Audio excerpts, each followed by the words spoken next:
to address is connectivity, obviously. There's a lot of areas, particularly in North Yorkshire, that get no broadband at all, what we call hotspots.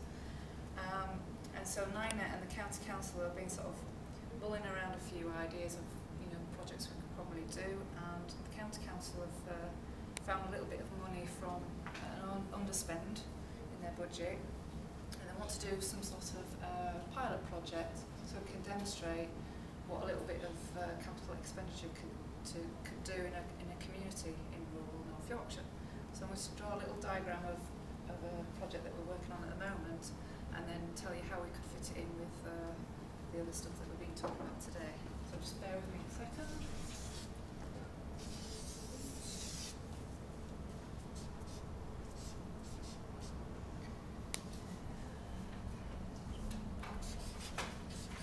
Good Zoom technique. I like that. Good Zoom technique.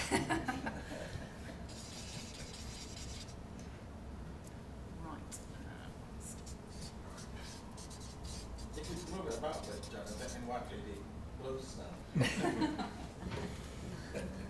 Right, this is the situation today. There's a little village north of Pickering called Newton under Rawcliffe, and it's got about 100 households in it. There's a little hamlet outside of Newton called State, and that's got about 50 households. On the outskirts of Newton, only 10 or so households can actually get broadband from BT, and that's on the ADSL, because they're so far from the phone exchange that everybody else just drops off. What one gentleman has done is set up his own community internet service provider company. Just does it as a bit of a hobby, really. He's got his ADSL connection from the exchange, and he's built a wireless network which sort of covers about 40 households across the two areas. So you can imagine there's 44 households sharing his ADSL connection, which he's sharing with everybody else at the exchange. So it's pretty minimal, but it's better than nothing for a lot of these people. So what we've been up to see the community. We went to see the parish council a couple of weeks ago to see about how we could help them. Now, fortunately, Pickering is one of our main points of presence. We're in the BT exchange because we're servicing quite a lot of schools and libraries in the area with fibre. And we've got a school here called Lady Lumley's High School.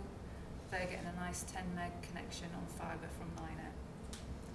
What we're doing, we've got quite a big router there. It's got 100 meg capacity on this line, so we're going to upgrade the amount of fibre connection going to the school, plugging into the port in the router in the school, putting a nice aerial or whatever technology we decide to use in the end on the side of the school, and beaming it straight to Billy's house to give him about 20 megs connection. So everybody's going to go, oh my God, where's all this connectivity come from? He'll be able to then service all these households in that whole area. This might be a bit tricky. We might need to do a bit of research on some clever technology to get further into state, but all of Newton under Rawcliffe should be able to get connectivity from this wireless network that he already has in place. The investment that we're having to put in, North Yorkshire County Council have said that they will pay for the connection up to Billy's house. That's going to cost about $25,000. Billy and the people that is going to get involved with him to run this whole network are going to find some match funding to increase his network and maintain and put some new equipment in to service the community.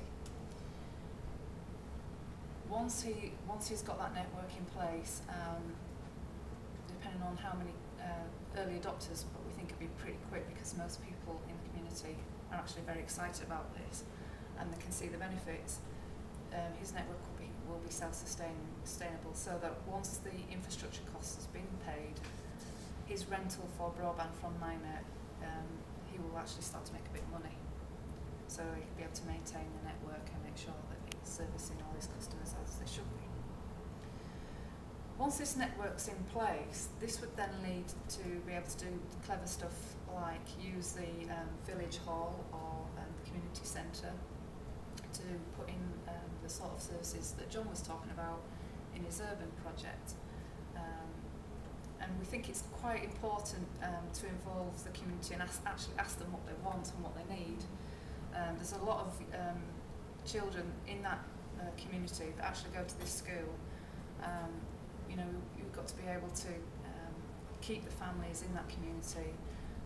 Once these kids have gone to university and they come back home, it's important for them to have access to the job market, to be able to look for jobs on the internet, even set up their own businesses. I mean, this project could help create new businesses, certainly help to create jobs. There's a lot of tourist industry in that area as well. There's a pub, there's a caravan site back.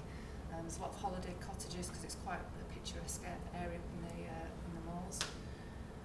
You know, the possibilities are endless. So that's sort of how it would look and feel, the project, and for quite a small amount of capital investment, you can make a difference to at least 150 households in a fairly rural, remote area of North Yorkshire. Talking about, we were saying about it just being North Yorkshire, but we are actually talking to East Riding about getting into East Riding and helping them connect up. So there's possibilities to expand the network, to reach out further. What else did we talk about? Obviously people can start working from home and there's video conferencing, so you can start cutting down on emissions and all those sort of good things. And people are less digitally excluded. I think that's about it, isn't it, guys? Any questions? Questions for that?